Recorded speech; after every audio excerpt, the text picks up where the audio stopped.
Hey there, geographers. It's Angela here with another lesson for our lab to get you as prepared as you possibly can be. So, I wanted to start off in this landing page here, and this is exactly what it looks like when you go to click on the lesson notes. Say that you want to download a Google Doc. There have been a few of you who have been requesting to edit the document. And unfortunately, I can't give students the capability to edit the document because if you edit this, it also edits what it looks like for everybody else. So if you want to download the lab or the notes and work on it, you go to File and Download, and then you can download it however you want. If you're working on a Mac, you can download it in Pages or at Microsoft Word or in RTF, and then you can go ahead and fill it in as you would like. So let's go ahead and get started about talking about plate tectonics. Plate tectonics is absolutely fascinating. Absolutely fascinating. And the learning objectives here are we're going to distinguish between oceanic and continental tectonic plates, and we're going to identify the three kind of plate tectonic boundaries. Talk about these oceanic hotspots, Hawaii, compare hotspots and identify geographic examples along tectonic boundaries and hotspots. So, the Earth is broken up into large slabs of slowly moving rock, and they're called tectonic plates. And this is what we consider the lithosphere. So, if you've taken a physical geography course, if you took it previously, or if you're taking it now, you're learning about the lithosphere and the relationship between the lithosphere and the asthenosphere. The lithosphere is that hard crust that we all live on. So the Earth's crust is naturally divided into plates. And underneath it, where you and I can't go and will never be able to go, underneath there, we call that the asthenosphere. And it actually moves. It's rock that's heated up so hot that it moves. And as it moves, it drags along the lithosphere on top of it, which in essence creates the movement in plate tectonics. So, in understanding plate tectonics and this theory and the movement, we're going to explain why different places have earthquakes and why volcanoes are located and why mountains are located where they are and how they were created. In the early 1960s, there was a theory about plate tectonics, and it started a revolution in the earth sciences. And scientists have verified and refined this theory, and we now know that direct or indirect plate tectonics influence nearly all geologic processes, past and present. And in fact, the notion that the Earth's entire surface is continually shifting has profoundly changed the way that we look at the world. With little or no warning, sometimes an earthquake or a volcanic eruption can unleash bursts of energy far more powerful than anything we as humans could ever imagine to create. We have no control over the plate tectonic process, but we now have the knowledge we need to learn. The more we know about plate tectonics, the better we can appreciate the amazing grandeur, the awesomeness, and the beauty upon the land we live. So let's go ahead and get started talking about the details, the nitty gritty details. Tectonic plates are also called lithospheric plates. Litho means hard and brittle in Greek.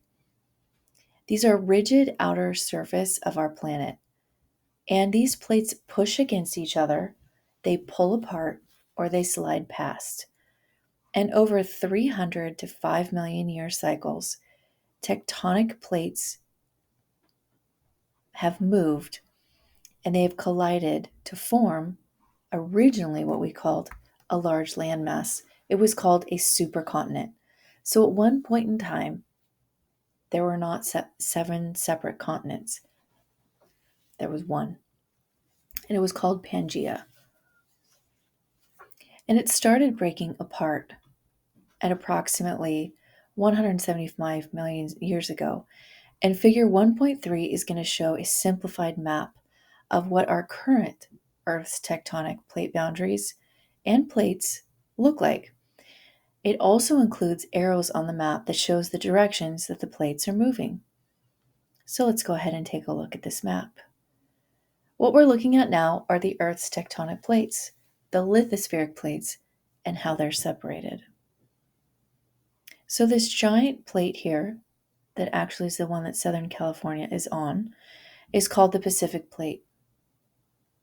This plate boundary is marked by the San Andreas Fault right here. And you'll notice that this plate boundary slips past one another. Some plate boundaries here, like between the Antarctic and the Pacific Plate, these boundaries are actually moving apart from one another. In difference, you will notice that the Pacific Plate, along the border here, almost with Japan, this plate boundary is moving toward the other one. Those therein lie the three different ways that plate boundaries can interact. They pull apart, they slip past, or they collide.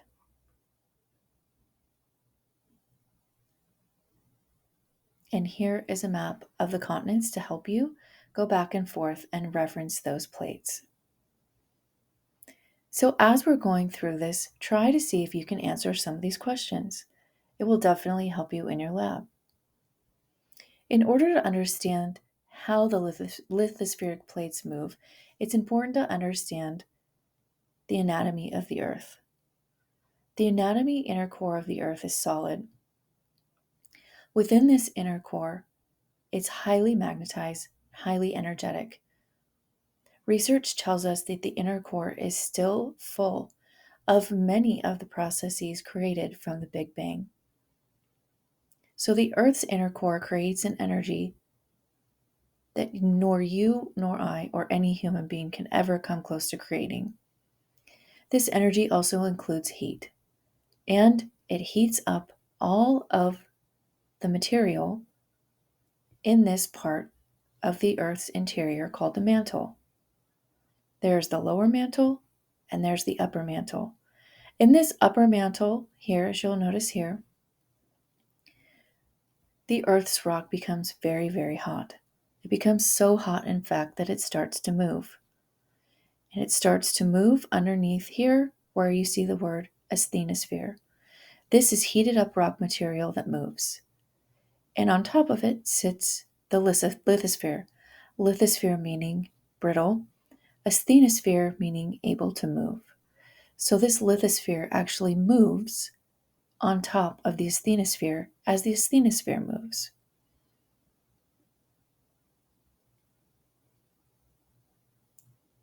While most of the mantle is solid, there is this upper layer called the asthenosphere. The Earth's crust is above the mantle. Oceanic crust is actually thinner and denser than continental crust. The lithosphere is the rigid part of this upper mantle. And the thickness actually averages about 100 kilometers or 62 miles.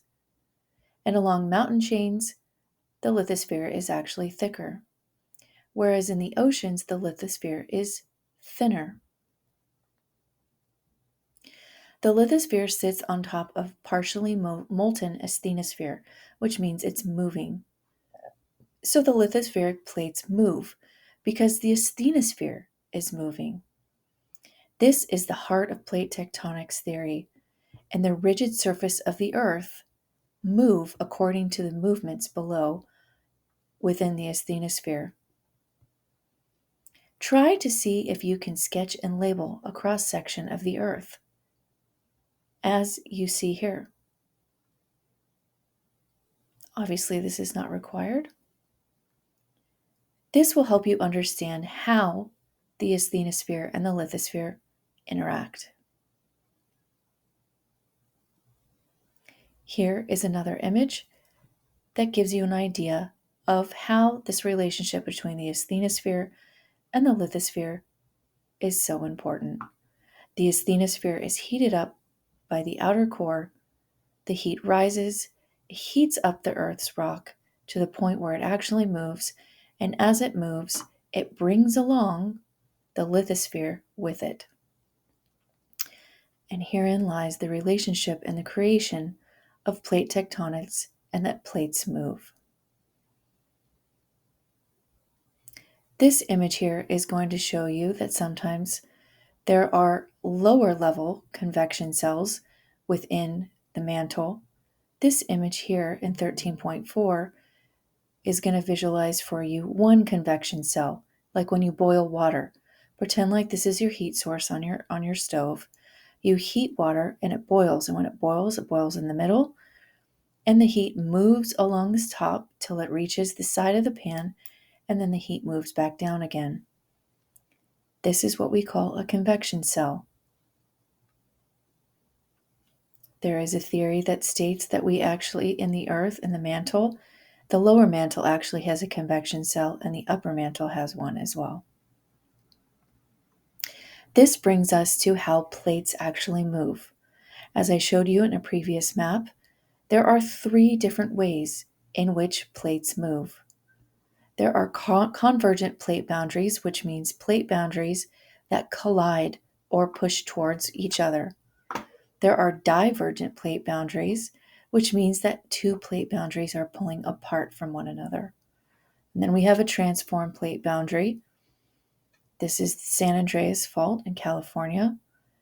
This is an example of when plates slip past one another. Now what you're going to go ahead and do is click on some of these sites.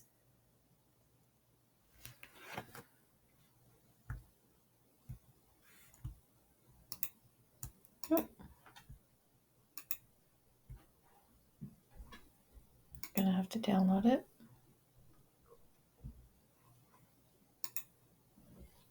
Let's go ahead and download.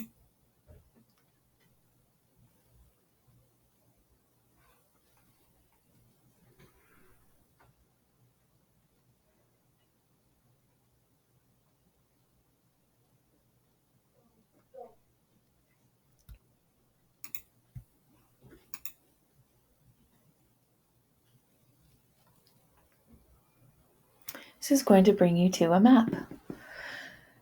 Not only that, it's going to bring you to a map that shows you all of the plate boundaries on a global scale. You'll notice that these plate boundaries are in fact different colors. These colors, as you'll see on the legend here, represent the 3 different types of plate boundaries that we have: convergent, divergent, and transform. These maps are also clickable, so you can click on them and it will tell you what kind of boundary it is. If you like more information on a particular segment that you're clicking on, you can go ahead and do so. So you've got red. This represents plate boundaries that are convergent, which means they're colliding. Divergent are the blue plate boundaries, which means these plate boundaries are moving away from one another. And then you have transform boundaries in black. These are plate boundaries that are slipping past one another. Let's go ahead and zoom in here on the most significant transform plate boundary for us as Californians, and that is the San Andreas Fault. You'll notice here is LA, and this plate boundary literally runs just on this side of the San Gabriel Mountains. So that by the time you've gone to Riverside, by the time you have gone to definitely Las Vegas, you are on the North American plate. If you are anywhere left or west of this plate boundary or the San Andreas Fault, you are actually on the Pacific plate.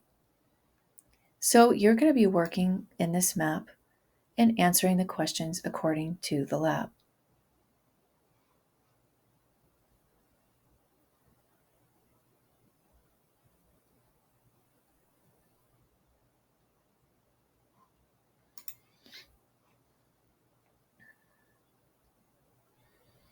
Try answering some of these questions as you're going through. Again, in order to answer these questions, go ahead and click on some of the plate boundaries, and the answers will be there for you.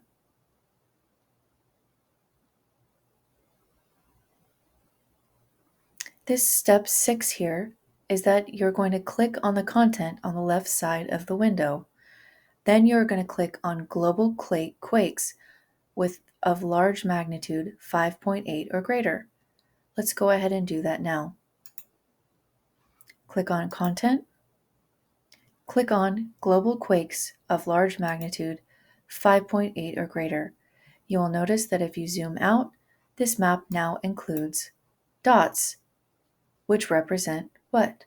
Large earthquakes greater than a 5.8 magnitude. You'll notice that many of these earthquakes are located here along the southwestern border of Middle America.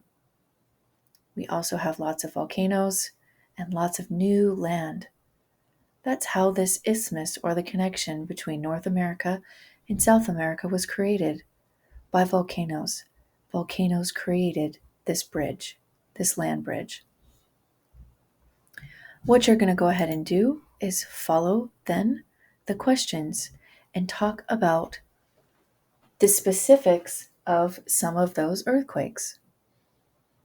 You will then go through some of the other aspects that are on that content page as well.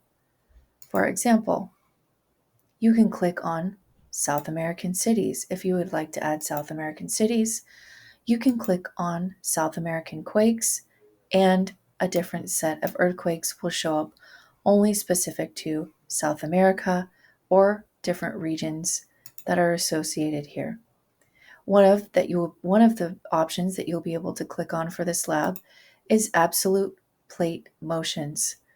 The minute you click on that, you'll notice that arrows show up, will tell you the direction that these plates are moving. Now, if you zoom out, you'll definitely be able to see these on a larger scale. In which direction do you mostly see the Pacific plate moving? This way. And that is the same direction that the San Andreas Fault is moving as well. Let's go ahead and continue down some of our steps. You will hover over the South American quakes, just as I've showed you previously, and then you're going to review the data and figure out how many earthquakes are shown.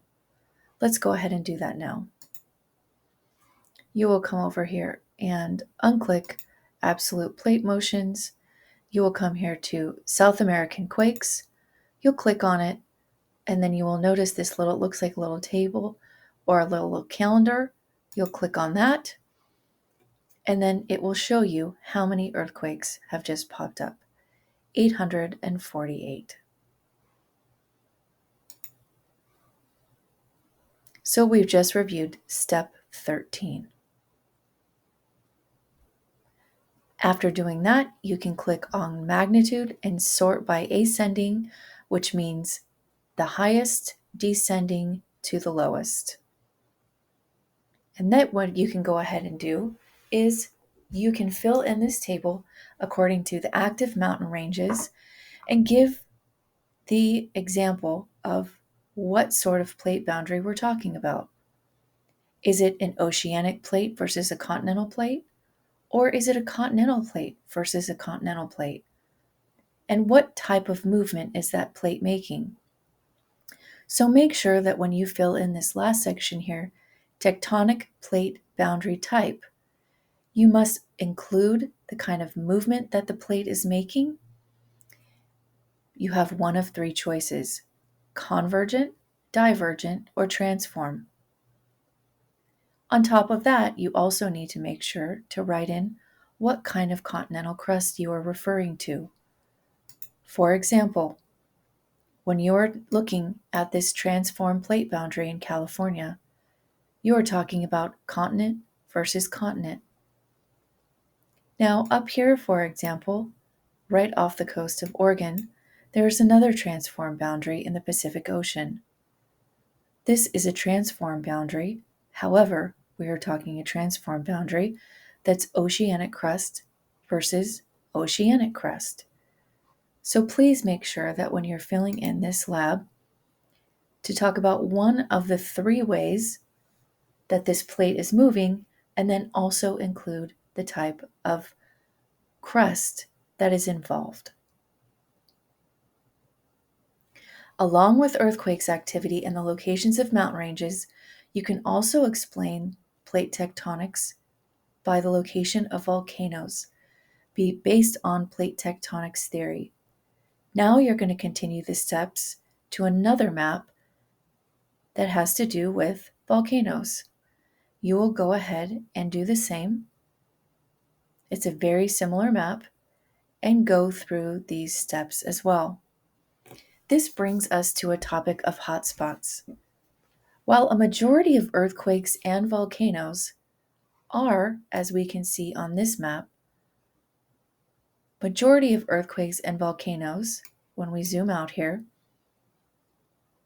majority of earthquakes and volcanoes are located here, as you can see earthquakes, along plate boundaries. Here, here. You will notice there are very few earthquakes located in the middle of plate boundaries. In science, there's always an anomaly. Anomaly meaning an exception to the rule. So, for example, if you'll notice Hawaii, Hawaii has volcanoes and earthquakes, but Hawaii is also not located along a plate boundary. So, why are there earthquakes and volcanoes right smack dab in the middle of a plate boundary when most of these are all along plate boundaries? Well, that brings us to this topic of hotspots. Hotspots are commonly in the middle of plates. They're not found along boundaries of tectonic plates. Hotspot is an area in the lithospheric plate where magma decides to break through at random and create a volcanic center. Islands in the ocean or mountains on land. So, for example, if we come here, you'll notice that we do have, go ahead and unclick this. Let's click California quakes. You'll notice California quakes. Go ahead and click on there. And when we click on quakes greater than 5.8, you'll notice that these quakes in Hawaii go ahead and reveal themselves. Now, why do we have earthquakes in the middle of a plate? Why do we have volcanoes in the middle of a plate? Well, it's because there are locations in lithospheric plates where that liquid hot asthenosphere that's so heated up does manage to break through. And so figure 13.6 is going to show how a chain of volcanoes is created as a tectonic plate moves over a hotspot. This is a prime example of how the Hawaiian Islands were created and how they continue to be created. After all, they're still creating inland, and there is a tiny island underneath the ocean that is being created by a volcano off the coast of the great island of Hawaii.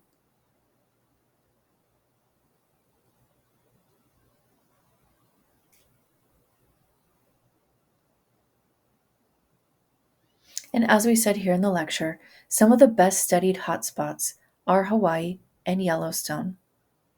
Both are great examples of hotspots. There is a hotspot here in Hawaii. There is also a random location in Yellowstone where magma makes its way through the continental crust and creates geysers and a very, very large mountainous area.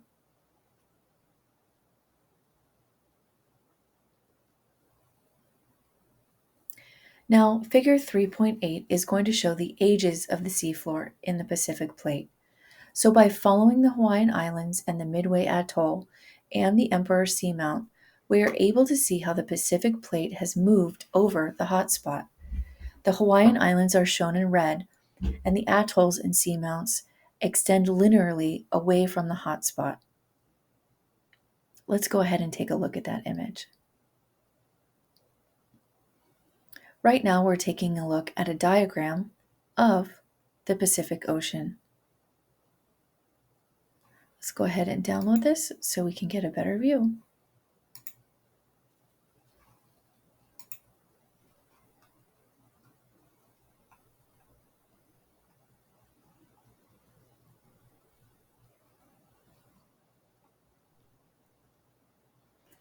So now we are looking at the age of the seafloor, the age of the rocks at the bottom of the ocean.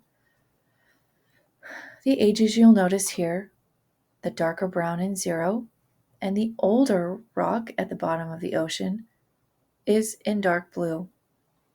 You'll notice that some of the youngest age of the oceanic floor in the Pacific Ocean is along where we live in California,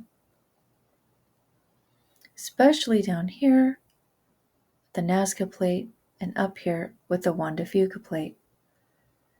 So new rock, new land, whether on continent or underneath in the oceanic crust, is always being created.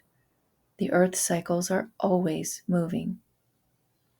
So here we can get an idea of, here are the Hawaiian Islands and the age of them and the movement.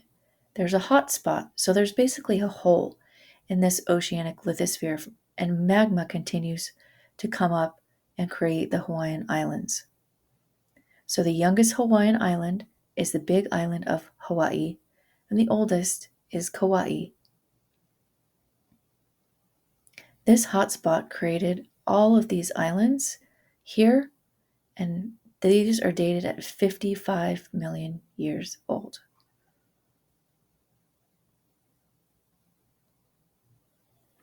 So let's review for a little bit. Why is it necessary to understand the layers of the Earth and understand the Earth's interior? Why is it important to understand this in relation to plate tectonics?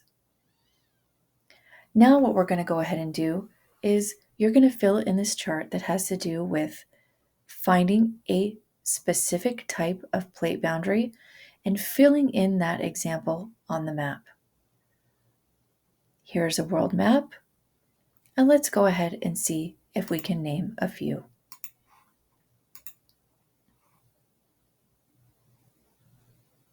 So, for example, I've given you one such example here. We have a transformed plate boundary in Southern California, and this represents continent and continent. This is an example of plates that are slipping past one another.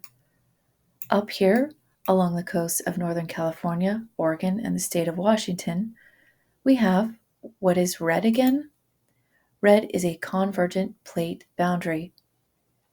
So if we have a convergent plate boundary right here going through the Pacific Ocean, we call this plate boundary, this oceanic and continental crust. So an example of continent versus oceanic crust would be the Cascade Range, where we have volcanoes, a string of volcanoes here that start in Northern California and go all the way up into southern Canada.